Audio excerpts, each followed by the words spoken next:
Bismillahirrahmanirrahim. Assalamualaikum warahmatullahi wabarakatuh.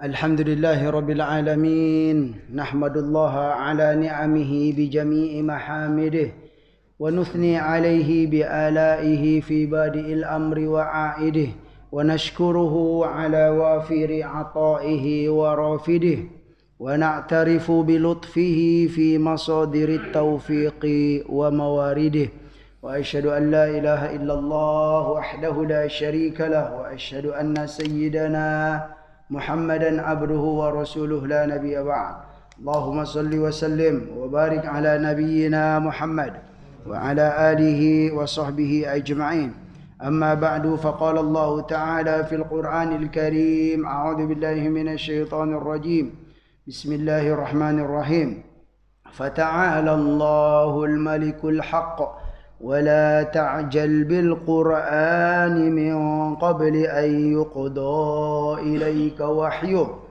وقل رب زدني علما وقل رب زدني علما صدق الله العظيم.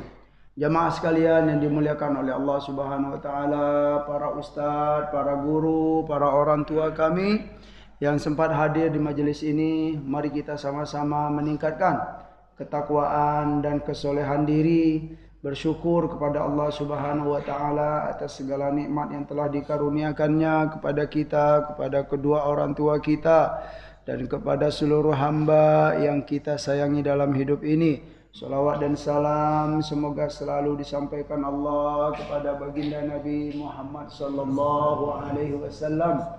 Berbahagialah hamba yang selama hidupnya banyak membaca salawat dan salam kepada baginda Nabi. Berbahagialah hamba yang selama hidupnya punya keinginan yang besar, punya tekad yang kuat untuk menghidupkan sunnah-sunnah Nabi dalam kehidupannya. Seperti yang sering saya sampaikan, kita dengarkan bahwa sunnah Nabi itu sangat banyak sekali. Kalau boleh ya kita kelompokkan menjadi dua kelompok. Sunnah Nabi itu Bapak Ibu, yang pertama adalah sunnah Nabi yang berhubungan dengan kesolehan diri kita. Jadi kalau kita melakukan sunnah Nabi, tetapi itu untuk kesolehan diri kita. Iya, itu penting dilakukan. Artinya apa? Amalan-amalan pribadi Pak. Berzikir, beristighfar, suka sholat sunat, senang wudhu, suka sholat malam, itu berhubungan dengan kesolehan pribadi. Namun kita tidak boleh lupa ya sunnah-sunnah Nabi yang berhubungan dengan kesolehan sosial. Nah, ini penting. Jadi ya sebenarnya secara itu sih kalau saya merenungkan gitu kan, secara otomatis dia ya hamba-hamba yang sudah suka dan senang ya melakukan sunnah-sunnah Nabi yang berhubungan dengan kesolehan dirinya, itu insya Allah akan berpengaruh kepada kesolehan sosial. Itu aja. Jadi nggak perlu dipaksa-paksakan. Pokoknya solehkan saja diri kita dengan menjalankan arahan-arahan yang ada dalam Al-Quran, dalam hadis-hadis Nabi, itu insya Allah gitu. Secara tilqaian ya kalau bahasa Arabnya ya. Kalau bahasa Inggrisnya itu Pak? Automatically ya mungkin gitulah. Ya saya kurang itu juga ya. Ya kalau bahasa Arabnya tilqaian. Secara ya fitrah saja gitu loh. Kesolehan sosial itu akan keluar saja, akan tampil gitu loh. Enggak perlu dipaksa-paksakan. Nah, gitu dia. Jadi sangat penting sekali ya, maka ya bersyukurlah, berbahagialah hamba yang sudah merasakan dua hal ini gitu, kesolehan pribadi dan kesolehan sosial.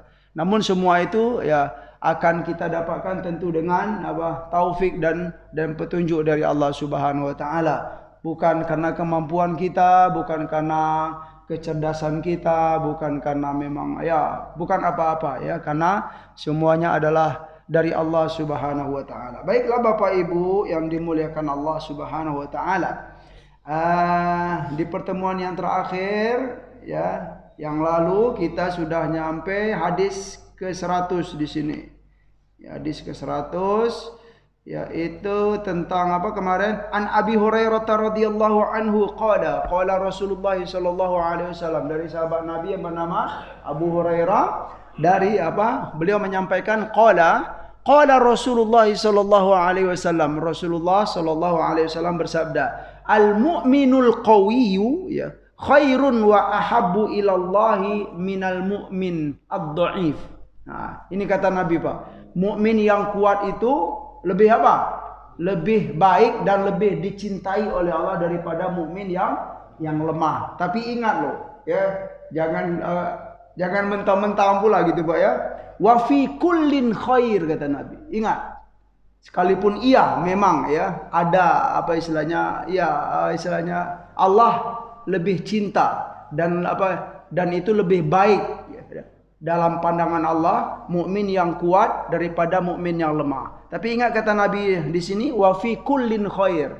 Dua-duanya tetap baik, kata Nabi sallallahu alaihi wasallam. Kenapa tetap baik, Pak?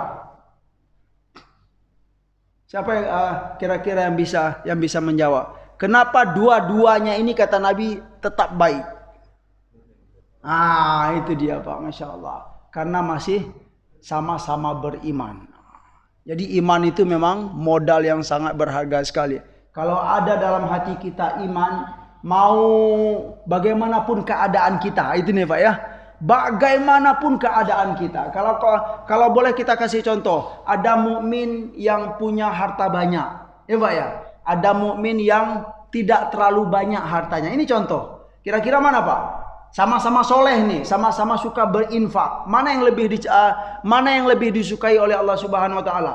Sama-sama rajin berinfak, tentu ya apa istilahnya, kalau sama-sama suka berjuang, tetapi ini satu mukmin yang banyak hartanya, satu mukmin yang kurang banyak hartanya. Kalau merujuk kepada hadis ini ya Allah lebih suka, lebih cinta kepada apa? Mukmin yang banyak harta, yang banyak berinfak, yang banyak berjuang ya. Tetapi ingat kata Nabi, karena mereka itu iya sama-sama beriman gitu loh Pak. Ya, karena iman tadi wa fi kullin khair kata Nabi, semuanya itu baik. Karena apa? Karena masih beriman. Begitu juga dalam kehidupan kita ya. Banyak ada mukmin yang mungkin apa Pak ya masalahnya dalam hidupnya begini gitu kan. Ada yang satu lagi begini ya. Tetap saja ya berbagai macam masalah kehidupan yang kita hadapi ya, selagi dia masih beriman kepada Allah semuanya baik kata Nabi sallallahu alaihi wasallam. Contoh yang lain kemana-mana saja Pak ya. Misalnya ada yang pendidikannya tinggi, ada yang sedang gitu Pak ya, semuanya baik selagi apa? Selagi beriman. Wa fi kullin khair kata Nabi. Profesi pun juga begitu. Sungguh kita tidak sama profesi kita. Ya memang perlu kita akui karena itu memang sudah sunnatullah dalam kehidupan ini ya. Allah telah apa? Faddala ba'dakum ala ba'din fir rizq ya. Allah itu telah faddala itu Pak mengistimewakan melebih-lebihkan ya di antara kita ini. Contohnya apa? Fir rizqi. Dalam apa Pak? Dalam rezeki ya kita enggak sama ya. Dalam rezeki itu memang sudah dia dilebih-lebihkan oleh Allah. Hamba yang ini segini rezekinya tiap bulan gitu ya. Hamba yang begini segini gitu ya. Hamba yang di sana ya minta kepada Allah, naikkanlah ya Allah, jangan segini terus gitu kan. Tetap ya, itu sudah ketetapan dari Allah Subhanahu wa taala. Tapi ingat, wa fi kullin khair. Kata Nabi, semuanya mereka itu baik. Kenapa? Karena mereka beriman kepada Allah Subhanahu wa taala. Ini penting sekali ya. Berarti kita memang ya Pak, bagaimanapun perbedaan ya di antara kita, mau tinggi, mau sedang, mau apa, selagi itu beriman, masih beriman, berarti kita dituntut untuk saling apa Pak? Untuk saling memuliakan. Bukan untuk merendah-rendahkan, gitu loh Pak. Dituntut untuk ya mengangkat-ngangkat, gitu loh Pak. Jangan sekali-kali kita merendah-rendahkan saudara kita. Karena kata Nabi, ingat, karena dia saudara kamu seiman, karena dia masih beriman kepada Allah dan Rasulnya, Wa fi kullin khair, kata Nabi, semuanya itu baik. Ya, itu ihris ala ma yanfa'uka. Dalam hidup ini, kata Nabi, ini apa ya? Seperti apa ya? Kayak kata-kata mutiara, ya. Lanjutan hadisnya, ihris ala ma yanfa'uka. Ya, ihris itu rakuslah kamu dalam kehidupan ini. Rakuslah kamu dalam kehidupan ini terhadap sesuatu yang bermanfaat bagimu. Gitu. Apa? Berzikir. Berzikir itu kira-kira bermanfaat enggak bagi kita, Pak? Bermanfaat, ya, untuk membersihkan hati, ya, dari sifat-sifat yang tidak baik, ya. Kemudian melatih diri ini untuk selalu apa? Rendah hati, itu zikir. Karena itu bermanfaat, kata Nabi, ihris. Sungguh-sungguhlah dalam berzikir. Duduk kita berzikir, ya. Sedang berjalan pun kita berzikir, Pak. Ya, pergi ke kantor, ya, berapa menit dari rumah ke kantor, jangan sampai kosong, Pak. Rugi kalau kosong, ya, sambil nyetir, ya, sambil ngantri-ngantri, subhanallah, subhanallah, subhanallah, astagfirullah, ya, astagfirullah, astagfirullah, diisi semuanya. Ihris ala ma yanfa'uka. Kalau memang kita mengakui, ya, meyakini bahwa zikir itu bermanfaat bagi diri kita, ihris, sungguh-sungguhlah kamu, ya. Jangan dianggap sepele. Itulah bahasanya, ihris ala ma yanfa'uka wasta'in billah wala ta'jiz, kata Nabi. Dalam hidup ini minta tolonglah kepada Allah. Jangan kamu menjadi hamba yang lemah. Ya, jangan kamu menjadi hamba yang lemah. Setiap kita punya cita-cita masing-masing, Pak. Punya harapan masing-masing. Minta tolong kepada Allah Subhanahu wa taala. Jangan lemah dalam hidup ini. Berjalanlah. Bismillah. Bismillahirrahmanirrahim. Allah. Insyaallah semuanya akan menjadi baik, ya. Tidak kita lanjutkan, ya, sudah kita bacakan di pertemuan yang lalu. Baiklah. Hari ini kita melanjutkan hadis yang ketujuh dalam bab ini, yaitu wa anhu, dari Abu Hurairah juga, anna Rasulullah sallallahu alaihi wasallam qala, bahwa Rasulullah sallallahu alaihi wasallam bersabda, hujibatin naru bisyahawat wa hujibatil jannatu bil makarih, kata Nabi sallallahu alaihi wasallam. Hujibat itu dihijab, dikelilingi, Pak, ya, dikelilingi, dihijab, ya, perbuatan-perbuatan, ya, perbuatan-perbuatan yang bisa menggiring kita kepada neraka, itu hujibat bisyahawat. Hujibat itu apa, Pak? Dilapisi, dibungkus. Nah, bahasa kita, ya, hujibat, dihijab dengan apa? Syahwat, dengan syahwat, dengan sesuatu yang menyenangkan, yang sesuai dengan hawa nafsu kita. Wa hujibatil jannatu bil makarih, kata Nabi. Dan segala perbuatan amal-amal yang akan menggiring kita kepada surga Allah, itu hujibat juga dengan apa, Pak? Bil makarih. Dengan apa? Dilapisi dengan al makarih, itu dengan sesuatu yang tidak disukai. Nah, itu dia. Sesuatu yang tidak disenangi oleh nafsu. Jadi segala perbuatan yang menggiring kita kepada neraka, kata Nabi, itu biasanya sesuai dengan nafsu kita, senang-senang. Oh iya, enak sekali gitu kan. Ya, ngantri nonton atau apa begitu, itu enggak terasa berat. Tapi kalau perbuatan-perbuatan yang akan membawa kita ke surganya Allah Subhanahu wa taala, kepada kebahagiaan di akhirat nanti, di dunia dan di akhirat, itu biasanya kurang sesuai dengan apa, Pak? Dengan nafsu kita. Nah, sebagai contoh lah, kalau saya suka ngasih contoh itu, duduk di majelis ilmu dengan duduk di kafe, kira-kira mana, Pak? Apa? Enggak, secara nafsu. Wah, enak di kafe lah, gitu kan? Oh, ya.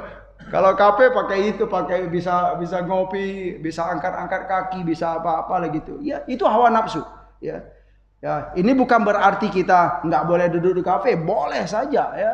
Bagaimana kalau seorang hamba duduk di kafe, selama di kafe dia berzikir kepada Allah, baik kan, Pak?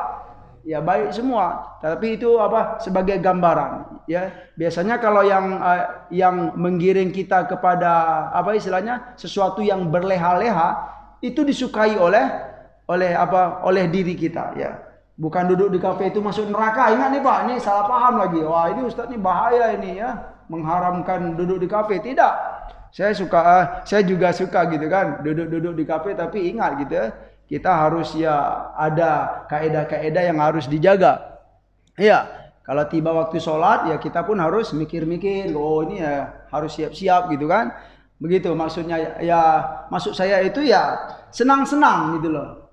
Dibanding dengan duduk di majelis ilmu ya, karena majelis ilmu ini ya semua orang sudah meyakini ya, dalam majelis ilmu itu yang didengar itu ya yang baik-baik gitu kan. Al-Quran, kemudian hadis Nabi, mengingatkan kepada kematian, meningkatkan gairah-gairah beribadah, itu yang ada dalam majelis ilmu. Kalau dihadapkan kepada hawa nafsu kita, Pak, sebenarnya kita tuh nggak suka. Nah, gitu loh. Ya kecuali lah memang hamba-hamba yang ya memang sudah diberi oleh Allah Subhanahu wa taala senang. Nah, terus bagaimana dengan hamba-hamba yang pada awalnya dia kurang senang ya, kurang nyaman dalam majelis ilmu, kemudian dia berjuang. Nah, itu loh Pak. Ada mujahadah. Ya, kajian kita kan kemarin ya, sekarang ya masih di bab mujahadah ya. Mulanya kurang senang dalam majelis ilmu itu. Ya, mulanya kurang nyaman ya menghadiri majelis-majelis ilmu. Tetapi dengan mujahadah, ada kesungguhan, ya Allah, saya meyakini ya Allah gitu kan. Majelis ilmu itu baik ya Allah ya. Dipaksanya dirinya, Pak. Lama-kelamaan Allah hadirkan dalam hatinya. Nyaman. Oh, begitu ya. Ya, dahulu saya kurang suka ya dengar-dengar hadis Nabi gitu. Tapi sekarang menarik sekali gitu loh. Seolah-olah kita memang mendengarkan Rasulullah. Oh, pesan Rasulullah itu sangat dibutuhkan dalam hidup ini. Nah, terkadang begitu. Jadi ya memang hal-hal kebaikan itu semula barangkali ya semulanya kita kurang suka. Nah, gitu loh. Mungkin ini kasus-kasus juga, Pak ya. Semulanya kurang suka, tetapi dengan mujahadah, kesungguhan melawan hawa nafsu tadi, Allah berikan kesukaan. Nah, gitu loh. Ya, kalau contoh realnya kalau kami dahulu yang nyantri-nyantri, Pak. Nah, gitu, Pak. Awal-awal ke pesantren itu Masya Allah seram sekali, Pak ya. Saya itu mungkin perlu saya sampaikan juga gitu kan. Saya itu pernah awal-awal saya masuk pesantren, Pak.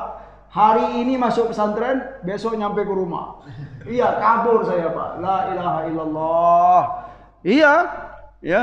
Itu keluarga udah senang-senang gitu kan, masuk pesantren gitu kan. Hari ini diantar ya, besok saya kabur. Ya, nyampe pesantren. Kapan baliknya lagi ke pesantren ya sekitar ya 1 bulanan kurang gitu. Dibujuk-bujuk. Ayolah gitu-gitu. Ya mana tahu ya. Kita belum tahu Al-Qur'an, belum tahu bahasa Arab atau apalah. Di pesantren pun masih ngapal-ngapal istilahnya. Ngapal tapi kita nggak tahu apa-apa. Ya memang begitulah proses-prosesnya, Pak ya. Hafal ini kata Ustaz ngapal gitu, kitab nahu, kitab sorob ya, kitab tauhid, kitab fikihnya ngapal ya. Ngapalnya pun memang ngapal saja, Pak, belum tahu artinya, subhanallah. Tetapi ya kalau kita merujuk ke sini dengan mujahadah tadi gitu loh. Ada sedikit pemaksaan. Nah, sekarang baru ngerasa ya kan, Pak ya. Oh, kamu kalau tidak di pesantren dahulu mungkin nggak akan nggak akan paham agama terlalu dalam. Mungkin begitulah hikmah-hikmah sederhananya. Ya, kesusahan-kesusahan hidup di pesantren ya, Pak ya. Gatal-gatal itu semuanya dialami, Pak ya. Ini apa itu kalau istilah kalau di Jawanya apa itu, Pak? Kalau di sini istilahnya. Ya.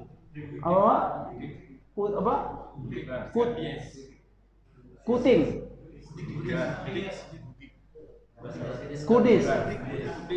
Kudis bisa juga. Tapi kalau kami di Minang kada namanya. Kada asoy dulu tuh, la ilaha illallah. Ya, Pak ya. Iya, saya itu kalau pulang libur dari pesantren, Pak, ya. Kakak saya itu sedih lihat gitu. Kok begini tanganmu gitu kan? Dan itu bukan di sini saja, Pak. Belakang-belakang juga. Karena apa? Ya, keadaan di pesantren ya, air sumurnya bagaimana. Tapi subhanallah ya, Sekarang kalau kita renung-renungkan, ya Allah, mungkin itulah perjalanan yang banyak hikmah saya tempuh gitu kan. Kalau enggak di pesantren, ya mungkin jalur kamu lain lagi gitu kan. Kamu enggak bisa ke Mesir sana gitu, ke Al-Azhar. Subhanallah, itu semuanya hikmah. Nah, jadi bab mujahadah itu memang penting. Jadi kasusnya, contoh-contoh dalam kehidupan ini, suatu perbuatan yang baik itu terkadang ini Pak ya, terkadang di awalnya kita tidak suka, tapi dengan mujahadah tadi Allah berikan kecintaan ya kepada amal kebaikan tersebut. Tetapi harus ada apa? Ada mujahadah memang gitu kan. Sebelumnya misalnya Bapak Ibu ya belum suka baca Al-Quran, belum senang baca Al-Quran gitu ya. Mungkin karena bacaannya masih kurang bagus, tapi dituntut untuk mujahadah ya. Mujahadah apa? Latihan membaca baik-baik gitu Pak ya, pelan-pelan. Nah, ini dan mujahadah ini dalam prakteknya pun juga nggak bisa kayak training gitu Pak, nggak cukup ya. Mujahadah cinta Al-Quran 2 minggu misalnya kan, itu nggak cukup ya. Kalau untuk kalau untuk teorinya iya 2 minggu ya. Tetapi mujahadah cinta Al-Quran itu bukan bertahun-tahun ya, atau tulul haya atau madal haya ya. Cinta Al-Quran itu ya, insya Allah kita harus bermujahadah sepanjang kita hidup ya, sepanjang kita hidup ya. Berjuang untuk bagaimana ya Allah untuk cinta Al-Quran itu ya Allah. Bagaimana ya Allah? Saya sudah tua ini ya Allah, misalnya sudah 50 tahun ke atas, kok masih belum merasakan cinta Al-Quran itu. Bermujahadah terus Pak ya. Jangan putus asa, selalulah berjuang, bermujahadah. Insya Allah ya, kalaupun kita belum mendapatkan apa yang kita inginkan, tetapi dengan niat baik kita, usaha kita dalam dalam bermujahadah itu ya, dengan cara itu ya, dengan langkah itu Allah akan memuliakan kita, Allah akan angkat derajat kita. Iya. Hadis ini sangat sederhana sekali. Apa kata Nabi? Hujibatin naru bisyahawati wa hujibatil jannatu bil makarih. Bil makarih. Kira-kira wuduk di pagi hari itu kalau sesuai dengan hawa nafsu kita, senang atau tidak Pak? Wuduk di pagi hari, enggak senang. Yang senang itu dalam selimut gitu kan. Atau salat qiyamul lail.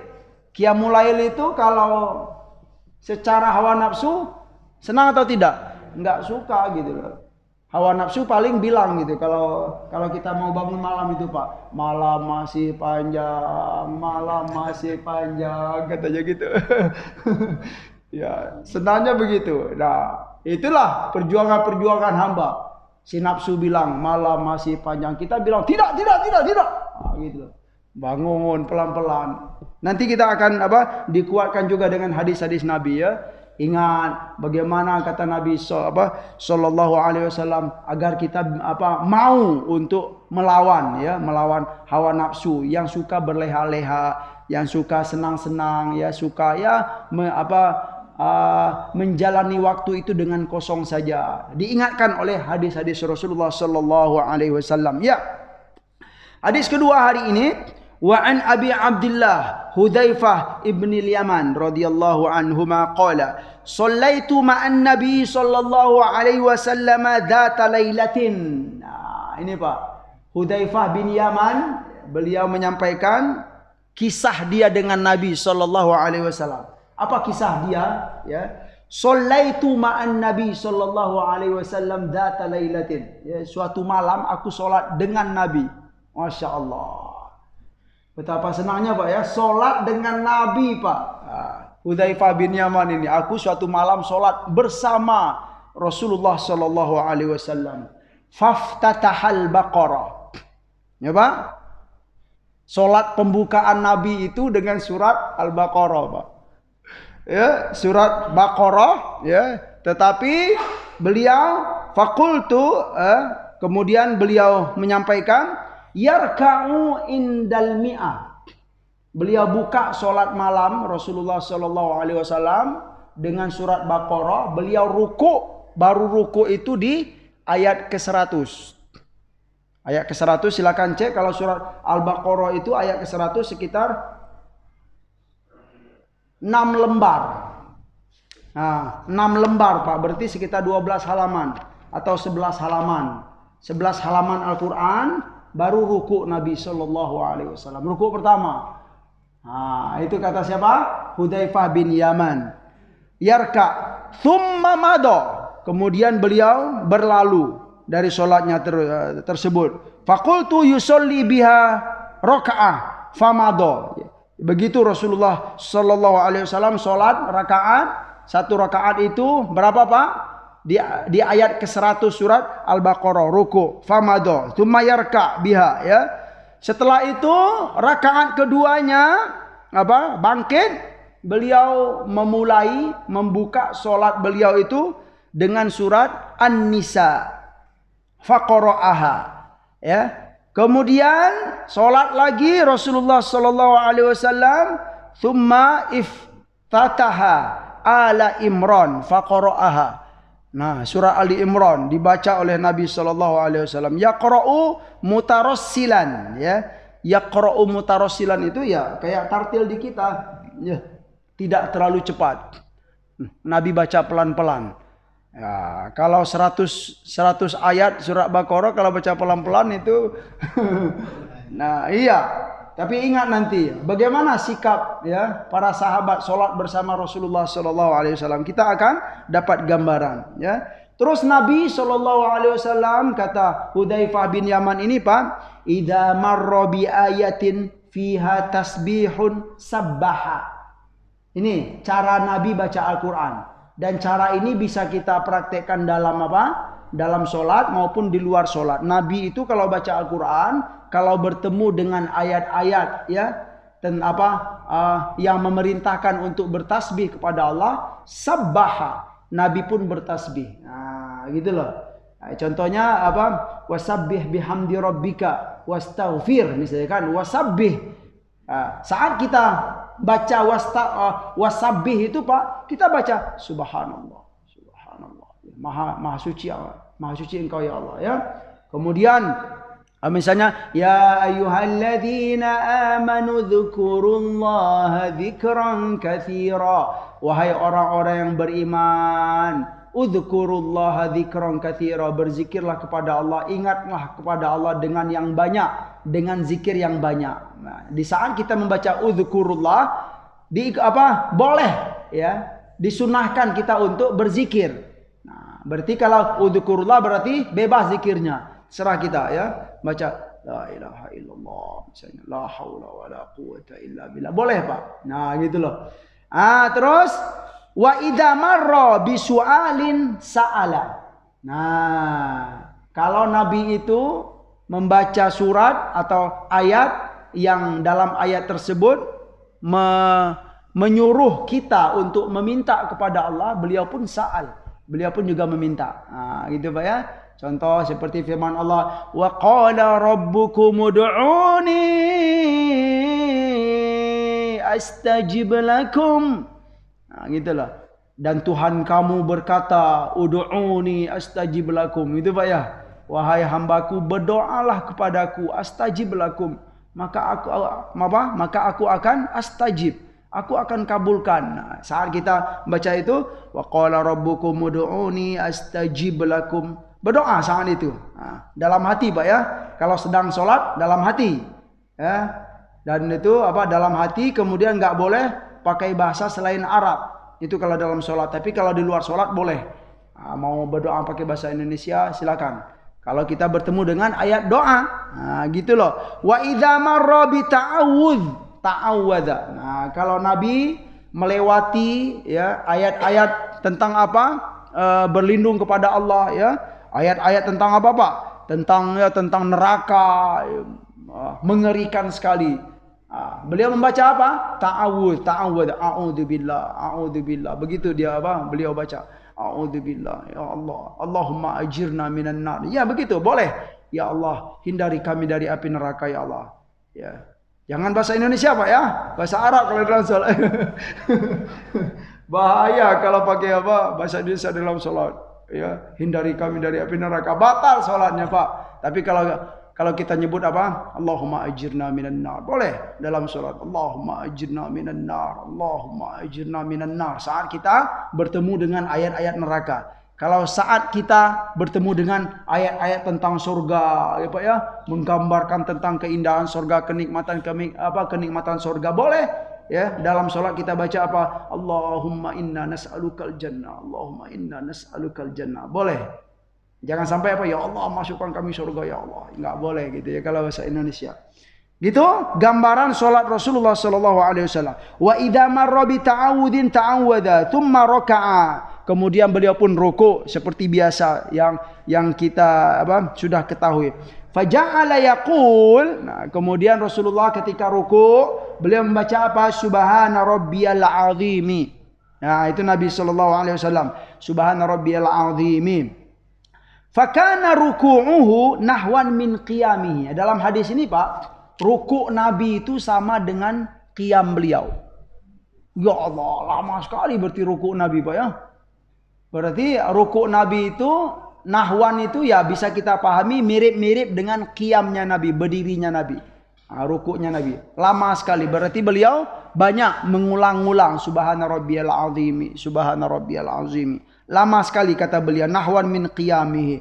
Thumma qala, bangkit, sami Allahu liman hamida rabbana lakal hamdu. Thumma qama qiyaman tawilan. Ya. Kemudian di saat rakaat kedua, thumma qama, beliau bangkit lagi qiyaman tawilan, ya, berdiri seperti berdiri yang masanya atau durasinya panjang seperti yang pertama lah, ya. Qoriban mimma raka'a, seperti yang telah beliau lakukan di rakaat yang pertama. Summa sajada faqala, kemudian Nabi pun rukuk, ya. Nabi pun rukuk. Dalam rukuk beliau baca apa? Subhana rabbiyal a'la, subhana rabbiyal a'la. Wa fakana sujuduhu qariban min qiyamihi. Nah, ini dalam hadis ini, fakana sujuduhu qariban min qiyamihi. Sujud Nabi itu lamanya mirip-mirip juga dengan qiyamnya. Ini salat malam, Pak ya, salat malam. Berarti senang sekali Nabi itu ya. Menikmati sekali rukuknya lama gitu, Pak ya. Subhanallah wa bihamdi. Subhana rabbiyal azimi. Subhana rabbiyal azimi. Ya, Rasulullah sallallahu alaihi wasallam ya, kekhusyuan beliau. Rukuk dalam sujud pun beliau begitu. Gambaran sujud dan rukuk dan sujud dan rukuk Nabi saat qiyamul lail itu Pak? Sama dengan berdiri beliau. Subhana rabbiyal a'la, subhana rabbiyal a'la. Lama sekali. Tentulah lama itu ngapain gitu, Pak ya. Kalau kita mungkin lama diam-diam itu kemana-mana kita gitu, Pak ya. Ya.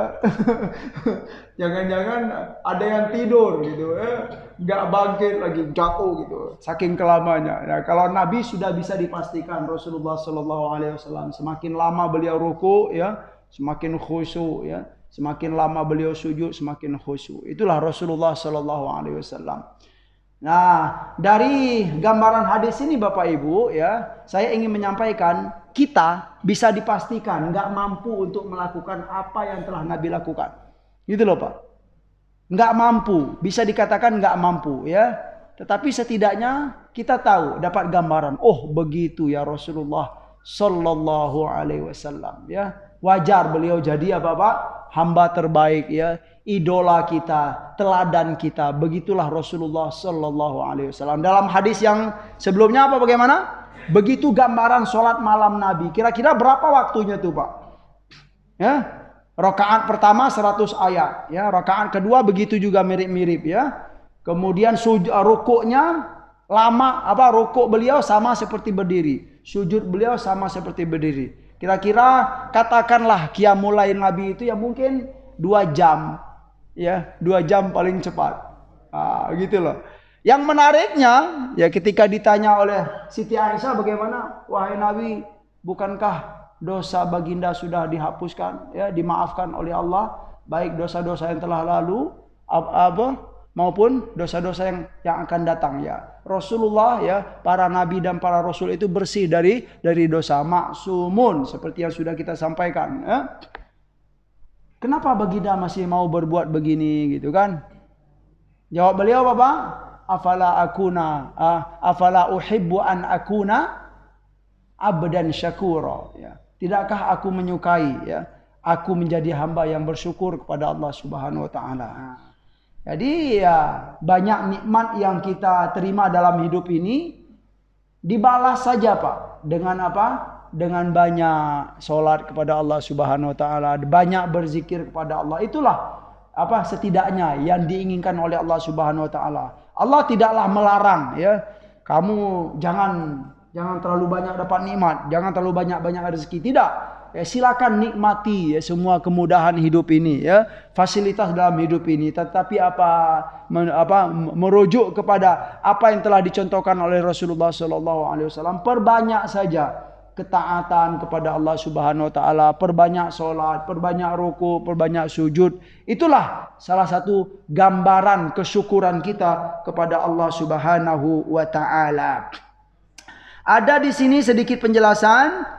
Dalam ruku Nabi melafazkan subhana rabbiyal azimi. Azimi itu apa artinya Pak? Agung, yang sangat besar ya. Tetapi dalam sujud bukan pakai kata al-azim, tetapi apa? Al-a'la. Al-a'la itu yang maha tinggi. Nah, sedikit apa istilahnya? Penjelasan dari para ulama di sini ya. Kalau apa? Ruku itu ya, kalimat al-azim itu mengagungkan. Tetapi untuk sujud Nabi apa? Membaca subhana rabbiyal a'la. A'la itu maha tinggi. Tetapi apa? Posisi kita sangat rendah sekali. Di saat kita merendahkan diri kita di hadapan Allah Subhanahu wa taala serendah-rendahnya ya, meletakkan kepala di atas bumi ya. Di saat itu kita menyebut subhana rabbiyal a'la. Maha suci Tuhanku, Rabbi Al-A'la ya, saat kita sangat rendah sekali kita berucap yang maha tinggi engkau ya Allah gitu loh Pak. Jadi itu kalimat sedikit rahasia gitu Pak. Kalimat yang dipakai oleh Rasulullah sallallahu alaihi wasallam. Jadi kalau kita itu juga dalam tasbih Nabi, berarti kalau kita melihat tadi rukuk Nabi sama ya, mirip dengan berdirinya Nabi ya Pak ya. Kemudian sujudnya Rasulullah SAW itu mirip nahwan min qiyamihi juga, mirip dengan berdirinya. Berarti sangat lama sekali. Pertanyaannya berarti Nabi itu banyak sekali tasbihnya. Gitu loh Pak. Banyak sekali tasbihnya. Padahal kalau kita merujuk kepada fikih Pak, tasbih itu paling sedikit sekali. Ya, standarnya berapa? 3 kali. Paling banyak berapa Pak baca tasbih itu dalam fikih? 11 kali. Ya, iya, ya. Jadi dalam fikih itu apa? Wa aqallut tasbih fir ruku'i was sujud marrotan. Ya, wa aqallul kamal, ya. Idealnya, yang standarnya ruku itu berapa? Salasa marrat. Tasbih itu salasa marratin. Tasbih yang ideal dan standar itu 3 kali. 3 kali tasbih. Subhana rabbiyal a'la, subhana rabbiyal a'la, subhana rabbiyal a'la, subhana rabbiyal azimi wa bihamdi. Bisa. Itu yang standarnya. Kemudian wa aktsaruhu. Nah, ini merujuk kepada fikih. Dan sebanyak-banyak tasbih kita dalam sholat itu berapa Pak? 11. Berapa? 11 kali. Itu paling banyak. Nah, terus bagaimana? Ya, kalau ruku Nabi dan sujud Nabi seperti dengan berdirinya Nabi, kira-kira itu ada nggak 11 kali Pak? Oh, lebih lah kalau itu ya. Ayatnya aja 100 ayat. Berarti apa? Ya, di sini lebih ya, lebih. Bisa kita pahami juga kalau kajian dalam hukum boleh lebih ya, lebih dari 11, tapi memang paling standarnya 3, paling banyak itu yang sering dipakai itu 11 kali tasbih. Nah, berarti ada penjelasan para ulama, Nabi melakukan membaca tasbih lebih dari 11 itu memang tidak sering. Gitu loh. Di waktu-waktu saja. Gitu loh. Tapi kalau baca ayat, iya, ayat dalam sholat, baca Al-Quran dalam sholat itu ya memang Rasulullah Sallallahu Alaihi Wasallam qiyamuhu tawilun ya, berdirinya Nabi itu sangatlah panjang sekali ya, lama sekali, sampai-sampai kaki beliau itu bengkak. Nah, gitu. Sedikit lagi ya, satu lagi insya Allah mudah-mudahan hari ini ya. Hadis yang ke-9 ya, alhamdulillah. Ani bin Mas'ud radhiyallahu anhu qala. Nah, kalau tadi siapa Pak? Hudzaifah bin Yaman ya. Abu Abdullah Hudzaifah bin Yaman. Mungkin kita biasa menyebutnya Hudzaifah bin Yaman. Itu kisah beliau dengan Rasulullah ketika beliau suatu malam sholat bersama Rasulullah SAW. Yang kedua ini Ibnu Mas'ud, Abdullah bin Mas'ud radhiyallahu anhuma. Ini kisah juga, kisah nyata, bukan kisah dibuat-buat. Apa kata Abdullah bin Mas'ud ini? Qala, beliau berkata, "Shallaitu ma'an Nabi sallallahu alaihi wasallam lailatan." Ya, aku sholat bersama Nabi suatu malam, di suatu malam. Fa'atala al-qiyam. Gitu loh. Lalu Nabi atala al-qiyam, ya. Memperpanjang berdirinya. Qiyamul lailnya itu panjang sekali kata beliau, ya. Kata siapa nih, Pak? Ibnu Mas'ud. Hatta hamamtu bi amri su'in. Ya. Saking kepanjangnya Nabi sholat itu, aku punya niat buruk. Nah, ini sahabat Rasulullah loh Pak ya. Artinya apa? Kemampuan, jangankan kita gitu kan, sahabat Nabi yang soleh-soleh itu Pak nyerah juga. Nah, gitu loh. Nyerah ngikut Nabi itu nyerah ya. Sampai aku dah ketika sholat itu saking kepanjangnya berdiri Nabi SAW, hatta hamamtu bi amri su, sampai aku punya niat yang tidak baik gitu loh Pak ya. Apa itu niat yang tidak baik?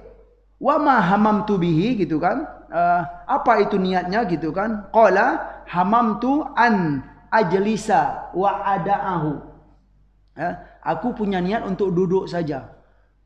Gitu loh Pak. Saking kepanjangnya berdirinya Nabi itu, aku punya niat nih. Ibnu Mas'ud ini punya niat an ajlisa wa ada'ahu. Aku duduk saja dan aku membiarkan Nabi sholat sendiri. Nggak kuat itu bahasanya, bukan nggak suka dengan Nabi.